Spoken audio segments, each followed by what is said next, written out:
Since the Russia-Ukraine conflict began in 2022, the battlefield tensions have grown increasingly complex.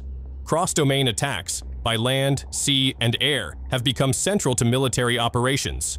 By mid-2025, a new bold move war showed a new pattern, an increase in long-range precision airstrikes targeting Ukraine's key military infrastructure, especially air bases.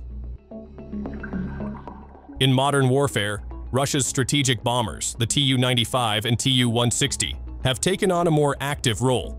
Once viewed primarily as long-range deterrents, these bombers are now being deployed in coordinated strike missions against Ukraine's critical military targets, reflecting a significant shift in operational strategy.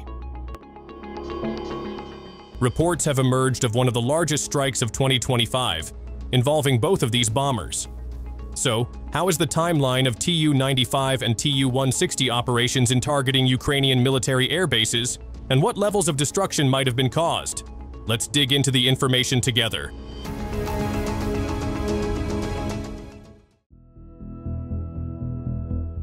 On the night of June 29th, one of the Russian military news telegram channels shared footage showing the skies over Ukraine rumbled once again as a massive attack was launched by the Russian military. Explosions were heard in the Dnipropetrovsk region while the Russian naval fleet began moving out to sea. Almost simultaneously, 5 TU-95 MS strategic bombers were reported to have taken off from Obliterated Air Base at 10:30 p.m. local time, based on Ukrainian monitoring sources. The movement of the TU-95 MS was directed toward the launch zone for KH-101KH 555 cruise missiles, with estimated arrival times in the Saratov region at 1:30 a.m., Volgograd at 2 a.m., and the Caspian Sea around 3 a.m. The missiles were expected to begin entering Ukrainian airspace between 4:30 and 5 a.m. Meanwhile, the Dnipropetrovsk region and its surroundings were attacked by germanium kamikaze drones, indicating a coordinated strike from two directions, sea and air. 10 days later, report released by the Telegram channel Uncensored News, informing that Russia launched another airstrike on an even larger scale. This attack lasted throughout the night into the early morning hours and was described as one of the largest combined assaults since the beginning of the year.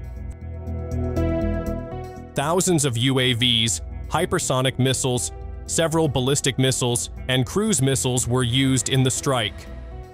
Among the deployed air power, the most majestic warplane, the TU-160 strategic bombers played an essential role by launching KH-101 cruise missiles at various military targets across Ukraine. With its first strike, the primary aim of the attack by involving the TU-160 was to target military air bases and several facilities belonging to the Ukrainian forces in the Lutsk region. In that city, at least 7 Kinzhal hypersonic missiles and 3 KH-101 missiles were launched in a targeted manner. The TU-160 was part of this major operation, which simultaneously targeted much of Ukraine with maximum destructive force. The involvement of TU-160 strategic bombers in the recent strikes was also reported by the news outlet Military Watch magazine. Previously, this fleet had not been deployed in active combat operations, most likely due to its high operational costs and the extremely limited number of units available. These factors had led the Russian military to preserve and maintain the strategic bombers as a deterrent force. The report informs that the primary reason behind the sudden deployment of the TU-160 appears to be directly linked to the significant losses suffered by the TU-95 fleet, particularly following Ukraine's intensive drone attacks during Operation Spiderweb on June 1st. In this context, the use of TU-160s is likely a response to the operational gap left by the TU-95 bombers. In short, the decision can also be seen as a demonstration of the readiness and resilience of Russia's strategic bomber fleet to respond to escalating conflict, even after sustaining losses. Besides the successful Russian strike on the Ukrainian air bases, what other things that are also severely destroyed by the destruction in their military area? Check this out.